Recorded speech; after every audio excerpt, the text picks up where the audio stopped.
فوج انتخابات میں الیکشن کمیشن کو مطلوبہ تعاون فراہم کرے گی، پاک فوج نے اعلان کر دیا۔ پاک فوج کے شعبہ تعلقات عامہ کے مطابق army chief general Syed Asim Munir کی زیر صدارت 2 روزہ 261ویں کور کمانڈرز کانفرنس ہوئی، جس میں فیصلہ کیا گیا کہ پاک فوج عام انتخابات میں الیکشن کمیشن کو مطلوبہ اور ضروری تعاون فراہم کرے گی۔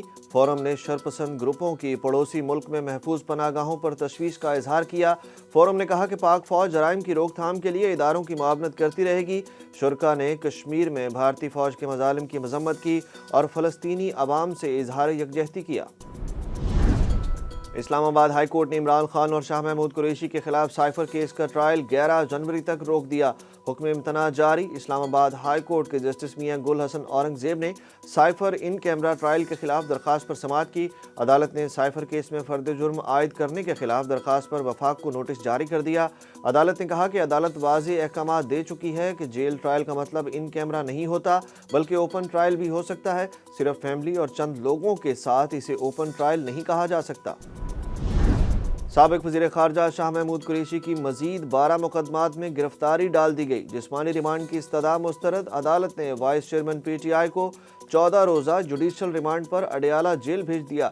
شاہ محمود قریشی کو 9 مئی کیس میں مجسٹریٹ کے سامنے ہتھکڑی لگا کر پیش کیا گیا۔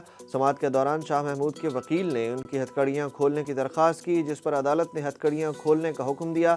راولپنڈی پولیس نے ڈیوٹی مجسٹریٹ سے شاہ محمود قریشی کا 30 روزہ جسمانی ریمانڈ دینے کی استدعا کی اور بتایا کہ سانحہ 9 مئی سمیت شاہ محمود قریشی پر ضلع راولپنڈی میں 12 مقدمات درج ہیں۔ اس نظام کے کرتا دھرتا طاقتور ترین شخص نے مجھے کہا کہ آپ 9 مئی میں ملوث نہیں، مجھے سخت ترین سردی میں رکھا گیا، رات نیند تک نہیں آئی، مجھے جسمانی اور ذہنی طور پر ٹارچر کیا گیا۔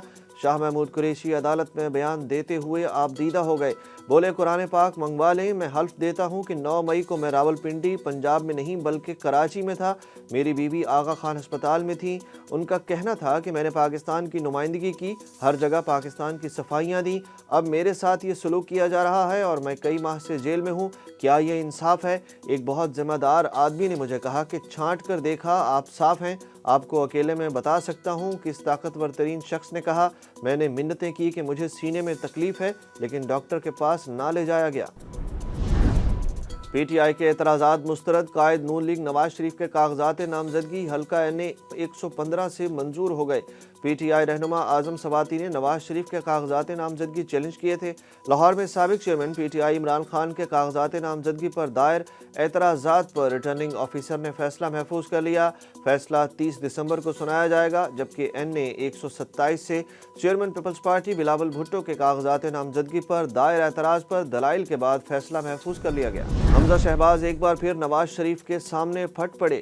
قائد نون لیگ کی طبیعت ناساز ہو گئی، افواہیں زیر گردش۔ نواز شریف کی زیر صدارت نون لیگ کے پارلیمانی بورڈ کا اجلاس ہوا، جس میں اسلام آباد اور لاہور کے حلقہ این اے 117 اور 118 کے امیدواروں کے انٹرویو کیے گئے۔ ذرائع کے مطابق سابق وزیر اعلیٰ پنجاب اور نون لیگ کے رہنما حمزہ شہباز نے ایک بار پھر قیادت کے سامنے خوب دل کی بھڑاس نکالی۔ ذرائع کے مطابق حمزہ شہباز کا کہنا تھا کہ پی ٹی آئی دور میں جن لوگوں پر ظلم کیا گیا انہیں نظر انداز کیا جا رہا ہے، قربانیاں دینے والے کارکنان کو اچھے وقت میں بھلا دیا جاتا ہے۔ دوسری جانب آج مسلم لیگ نون کے پارلیمانی بورڈ اجلاس میں مریم نواز کے شادرہ میں ناکام جلسے کی گونج بھی سنائی دی۔ ذرائع کا یہ بھی کہنا ہے کہ آج اجلاس میں نون لیگ کے قائد نواز شریف کی طبیعت ناساز ہو گئی اور وہ اجلاس ادھورا چھوڑ کر ہی جاتی عمرہ روانہ ہو گئے۔ شفاف الیکشن نہ ہوئے تو ملکی معیشت کا نقصان ہوگا، چیئرمین پی ٹی آئی نے خبردار کر دیا۔ بیرسٹر گوہر نے کہا کہ ہارس ٹریڈنگ کرنا آئین اور قانون کے خلاف ورزی ہے، سارے پروسیس کو کون داغدار کر رہا ہے؟ عمران خان کا پیغام ہے، کارکنان پرامن رہیں، جیت آپ کی ہوگی۔ چیئرمین پی ٹی آئی کا مزید کہنا تھا کہ نواز شریف پلان کے تحت آئے، وہ کسی کو الیکشن لڑنے نہیں دے رہا، عدلیہ سے امید ہے بانی پی ٹی آئی کے کاغذات نامزدگی منظور ہوں گے، امیدواروں کے کاغذات جمع کرنے میں دشواری ہو رہی ہے۔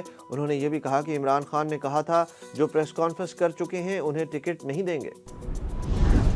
عام انتخابات میں ایم کیو ایم اور مسلم لیگ نون کے درمیان سیٹ ایڈجسٹمنٹ کے معاملے میں اہم پیش رفت۔ ذرائع کے مطابق کراچی سے قومی اسمبلی کی 5 اور صوبائی اسمبلی کی 10 نشستوں پر ایم کیو ایم مسلم لیگ نون سے بات کرنے پر تیار۔